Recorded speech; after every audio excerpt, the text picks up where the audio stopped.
Chad McDonnell, a financial planning expert with Segall, Bryant, and Hamill. Welcome on the Business Brief. Thanks for having me, Ryan. It's great to have you, Chad. According to the Bureau of Labor Statistics, the number of Americans quitting their jobs is at an all-time high. In addition, by some estimates, more than 40% of the global workforce is contemplating a job change or a complete career shift, with millions across the country and right here in Colorado changing jobs or thinking about it.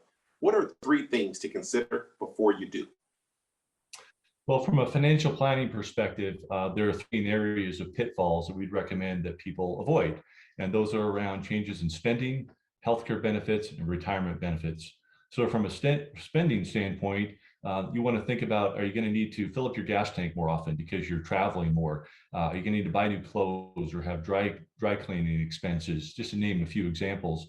Also, probably a good idea to talk to an accountant if there's going to be a significant change in your salary, or if there's going to be new bonuses or unreimbursed expenses, just to make sure that you're withholding the proper amount from your paycheck and taking care of your overall tax situation appropriately. From a healthcare standpoint, you want to look to see if you can still use the same doctors that you now use in network. With healthcare premiums, they seem to be going up every year, no matter where you work, but it's perfectly reasonable to ask your new employer what portion of the premium they're going to cover versus what you're going to have to cover each month, because depending on your family situation, your health situation, that could completely change your perspective on whether or not you're going to change jobs there. And you also want to make sure there's no gaps in coverage. That's something you can try to negotiate with your employer. Maybe use COBRA to make sure that you don't have any gaps in healthcare coverage.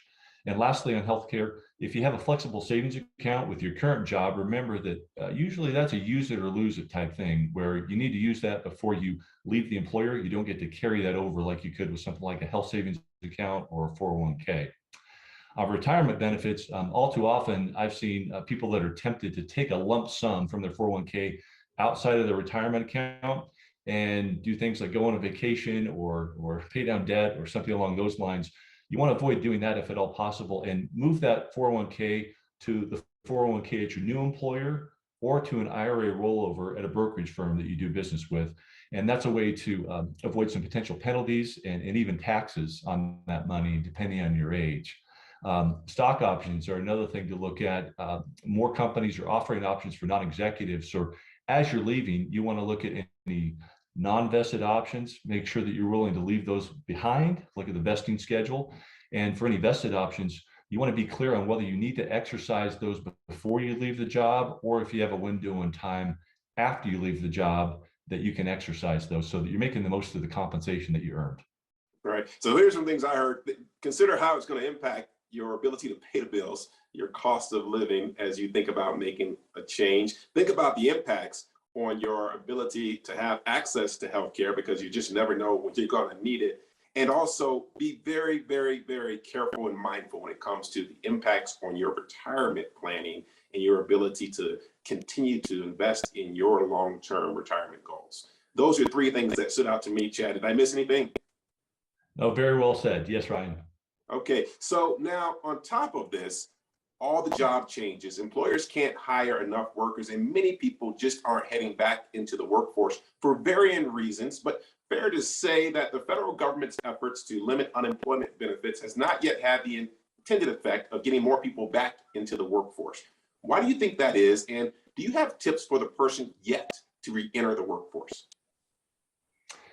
Yeah, that's been quite a problem for a lot of employers to figure out. And according to McKinsey & Company research article that I read, there now more than ever, workers are looking for flexibility, connectivity, and a sense of unity and purpose with the people they work with and the organizations they work for. And so that sense of not belonging, or not getting along with as close to your coworkers is maybe now more than ever being exposed. But another big reason that people are citing for looking to change jobs is needing to take care of their family. And so that could mean aging parents, or could mean younger children. So for those looking to change jobs, that's something that you could look at potentially negotiating. In other words, could there be more remote work or hybrid work where you would have to spend less per week in those childcare expenses? Or are there benefits that are offered from your employer's point around childcare expenses that would offset some of the expenses you're anticipating, would be more worthwhile to go back into the workforce and really do something you enjoy, but also be able to take care of your family. So many people considering changing jobs. The next 6 months and beyond, it's going to really be interesting to see how this affects our workforce and our communities and society in general. Remote work, career advancement, flexibility, all being top concerns.